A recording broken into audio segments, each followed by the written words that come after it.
Elementos de la Fiscalía General de la República hicieron un cateo en la tumba del Mencho y lo que encontraron demuestra el nivel de inseguridad en este país. En las últimas horas, lo que parecía ser el cierre de un capítulo en la historia del crimen organizado en México se convirtió en algo completamente diferente. Días después del velorio y entierro del líder del cártel Jalisco Nueva Generación, las autoridades mexicanas iniciaron una serie de operativos en la zona donde fue sepultado. Y lo que encontraron no solo revela cómo opera esta organización, sino que plantea una pregunta que sacude a todo el gobierno federal: ¿cuántos sabían y desde cuándo? Porque lo que hallaron dentro de ese inmueble no fue solo evidencia del pasado. Fue un mensaje directo al Estado mexicano. Quédate, aquí te contamos los detalles. Esto es Territorio Fragmentado.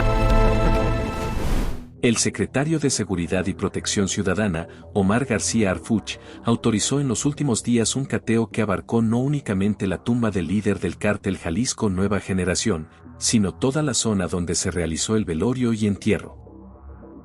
El operativo se llevó a cabo en un inmueble ubicado en Michoacán, una propiedad descrita por fuentes cercanas a la investigación como un lugar de alto valor estratégico para la organización. Hay que recordar el contexto: las autoridades habían dado permiso para que el cuerpo del líder fuera trasladado y velado en ese lugar.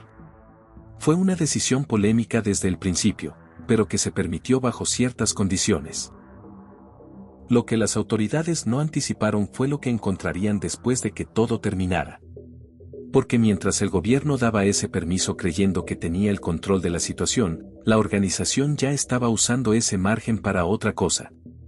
Una de las primeras revelaciones del operativo fue que el cuerpo del líder de la organización ya no estaba en el lugar donde había sido sepultado. De acuerdo con lo que se maneja en los reportes preliminares, el cártel Jalisco Nueva Generación habría movido los restos a otro sitio de manera clandestina, sin autorización y sin notificar a ninguna autoridad competente.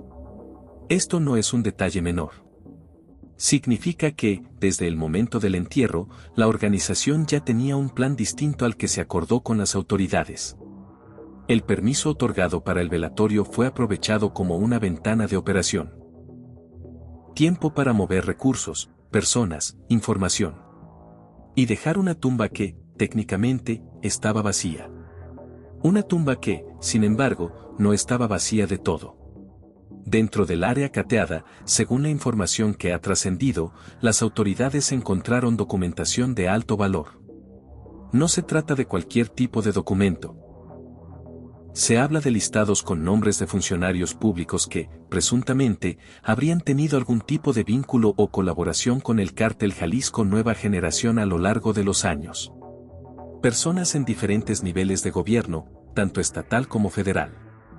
La información estaba organizada, resguardada y, según lo que apuntan las primeras versiones, fue colocada ahí de manera completamente intencional. No se cayó ahí por accidente. No quedó olvidada.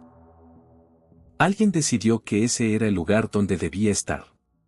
Y esa decisión es la que cambia todo el significado de lo que se encontró. Fuentes consultadas por diferentes medios coinciden en que esta acción no fue un descuido. El cártel Jalisco habría planeado dejar esa información en ese lugar específicamente para que fuera encontrada por las autoridades. El objetivo no era esconderla indefinidamente, sino todo lo contrario. Demostrar que la tienen, que la han tenido durante mucho tiempo, y que el gobierno federal no puede ignorar lo que implica. Es una advertencia. Un recordatorio de que la red de protección que ha sostenido a esta organización durante años no desaparece con la muerte de una sola persona. Que los vínculos que construyeron están documentados. Que si esa información llegara a circular de forma más amplia, las consecuencias políticas serían considerables. Lo que dejaron en esa tumba no era un secreto guardado por miedo. Era una declaración de poder. El operativo también arrojó evidencia de que el cártel Jalisco Nueva Generación no ha detenido sus actividades tras la muerte de su líder. Dentro del inmueble se localizaron sustancias, armamento y documentación vinculada a estructuras financieras irregulares, entre ellas empresas fantasma utilizadas para el manejo y lavado de recursos. Esto confirma lo que los analistas de seguridad venían advirtiendo desde hace meses: la muerte de un líder no significa el desmantelamiento de una organización de esta escala. El Cártel Jalisco ya había comenzado a preparar su continuidad operativa mucho antes de que ocurriera el deceso. Existía una estructura de mando secundaria lista para tomar el relevo, y los hallazgos del cateo sugieren que esa transición no solo estaba planificada desde antes, sino que para cuando las autoridades llegaron al inmueble, ya estaba completamente en marcha. La organización no estaba en pausa. Estaba operando. Hay un elemento que complica aún más el panorama para el gobierno federal. Existen indicios de que el líder del cártel sabía con antelación que su muerte era inminente. No como una intuición, sino porque al interior de ciertos círculos de inteligencia se manejaba que una decisión política en torno a su situación ya había sido tomada desde arriba. Que lo que vendría era, en cierta forma, parte de un proceso ya dictaminado. Si eso es cierto, significaría que la organización tuvo tiempo de prepararse con calma. Tiempo de reubicar activos, consolidar su estructura de mando, designar sucesor y, como ahora se puede confirmar con los hallazgos, dejar mensajes estratégicos en lugares donde sabían que las autoridades eventualmente llegarían a buscar. La tumba no fue un lugar de descanso final. Fue la última jugada de una partida que el cártel lleva tiempo ganando.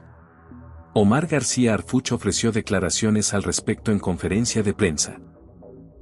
El funcionario calificó los hallazgos como un asunto de seguridad nacional y señaló que las investigaciones continuarán en los próximos días y semanas. Aseguró que toda la información encontrada será analizada de forma exhaustiva y que, en caso de que comprometa a servidores públicos, los procedimientos legales correspondientes serán activados de inmediato. Sin embargo, el secretario fue cuidadoso en sus palabras. No confirmó ni negó la existencia de listados con nombres de funcionarios y evitó dar detalles específicos sobre el contenido exacto de los documentos hallados. Lo que sí dejó claro es que este operativo no concluye con el cateo, es el punto de partida de una investigación de mayor alcance que podría extenderse durante semanas o incluso meses. El gobierno dice que está actuando. El cártel, con lo que dejó en ese inmueble, parece decir que ya lo anticipó. Lo que este caso pone sobre la mesa es una realidad que México lleva décadas enfrentando sin poder resolver del todo, la penetración del crimen organizado dentro de estructuras de gobierno. No es la primera vez que se habla de vínculos entre funcionarios y organizaciones criminales, y casi con certeza no será la última. Lo que sí resulta inusual aquí es la forma en que el Cártel Jalisco decidió hacer visible esa penetración. En lugar de mantener esa información en reserva como un escudo de protección silencioso, optaron por colocarla donde sabían que sería encontrada. Eso habla de una organización que no le teme al escrutinio, porque considera que el daño político que puede generar con esa información es mayor que cualquier consecuencia que le pueda caer a ella misma. Es una jugada calculada. Y en términos de impacto, está funcionando. ¿Qué va a pasar ahora? Si la información hallada llega a procesarse legalmente, podríamos estar frente a uno de los casos más serios de vinculación entre crimen organizado y política en los últimos años en México. Pero también hay que ser directos, no es la primera vez que algo así aparece, y no siempre termina en consecuencias concretas para quienes están señalados. Lo que sí queda claro es que el Cártel Jalisco Nueva Generación se preparó para este momento mucho antes de que llegara. Que incluso después de la muerte de su líder, la organización sigue enviando mensajes. Y que esos mensajes, al parecer, el gobierno federal ya no puede ignorar. La tumba estaba vacía. Pero lo que dejaron adentro habló más que cualquier cuerpo. ¿El cártel se adelantó al gobierno? ¿O simplemente está demostrando que, en este juego, siempre va un paso adelante? Eso te lo dejamos a ti. Esto fue Territorio Fragmentado.